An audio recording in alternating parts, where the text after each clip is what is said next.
Assalamualaikum warahmatullahi wabarakatuh. Anak-anakku sekalian, selamat pagi semuanya. Hari ini kita akan belajar mengenai menu, ya. Yang pertama itu adalah pengertian menu. Yang kedua, sejarah menu, ya. Sejarah menu berasal dari bahasa Prancis, yaitu minutes, yang berarti catatan kecil. Kemudian menu adalah daftar makanan dan minuman yang tersedia di dalam restoran, dapat dipesan, dibeli, dan dipersiapkan, serta dilengkapi dengan harga. Fungsi menu. Yang pertama adalah menentukan peralatan yang dibutuhkan. Yang kedua, menentukan anggaran belanja. Yang ketiga, menentukan waktu untuk pengolahan. Yang keempat, menentukan tenaga yang dibutuhkan.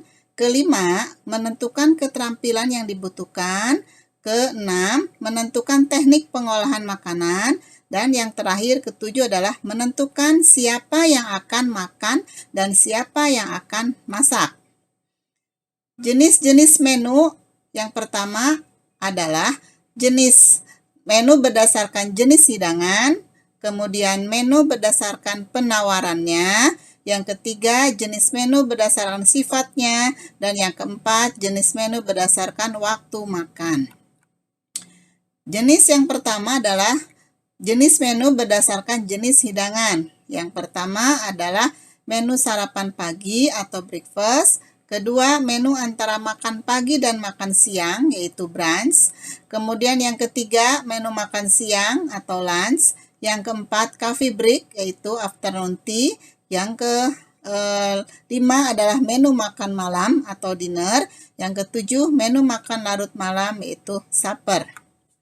Kemudian jenis menu berdasarkan penawarannya itu ada 5. Yang pertama, a la carte menu, table d'hôte menu, specialty party menu, kemudian nationality menu, dan menu buffet. Kemudian yang pertama, a la carte. Menu a la carte adalah daftar makanan dan minuman yang tersedia di dalam suatu restoran yang dapat dipesan, dipersiapkan, dan diberi harga secara terpisah berdasarkan satuan hidangan. Tersedia daftar makanan dari appetizer atau makanan pembuka hingga dessert, yaitu makanan penutup. Kemudian menu table d'hôte yaitu seluruh hidangan tersedia dalam bentuk paket. Harga yang tercantum menurut paket hidangan. Tamu dapat memilih berdasarkan paket yang tersedia. Hidangan dapat tersedia pada saat bersamaan. Susunan menu yang digunakan untuk kesempatan khusus di dalam dan di luar hotel atau restoran. Kemudian susunan menu dibicarakan dan ditentukan oleh organisasi penyelenggara pesta.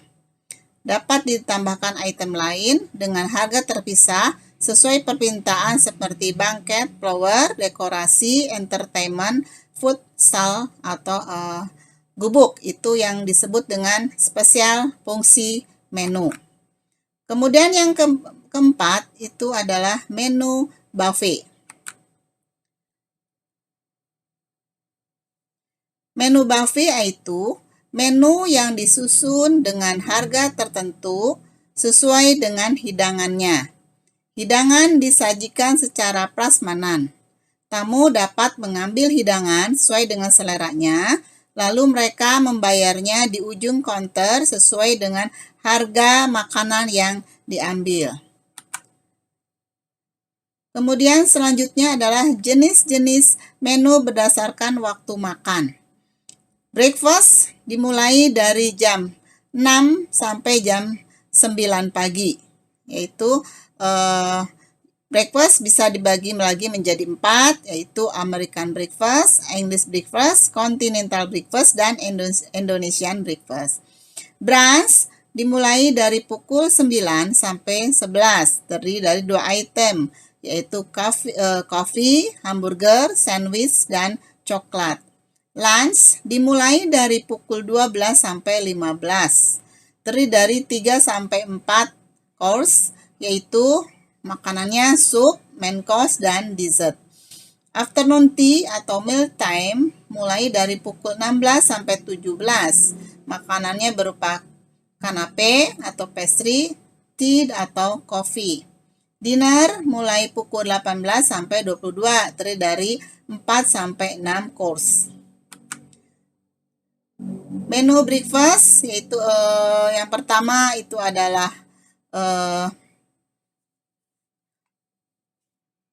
continental breakfast, terdiri dari toast bread with choco paste, milk, tea atau coffee.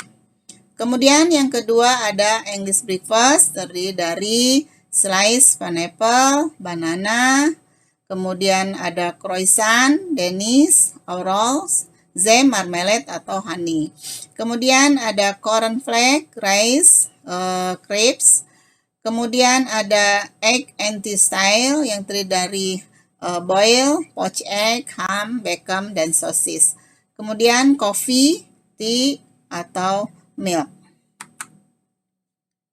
Kemudian American breakfast susunannya terdiri dari ada tropical fresh fruit, kemudian ada basket of bread terdiri dari roll, toast, croissant. Kemudian ada eggs, yaitu any style, ada boil, poached egg, dan fried. Kemudian beverage-nya ada coffee, tea, or hot milk. Kemudian Indonesian breakfast terdiri dari fresh fruit, ya, kemudian rice, nasi goreng with prawn and fried egg, kemudian chicken sate, Japanese chicken sate, dan teh tarik.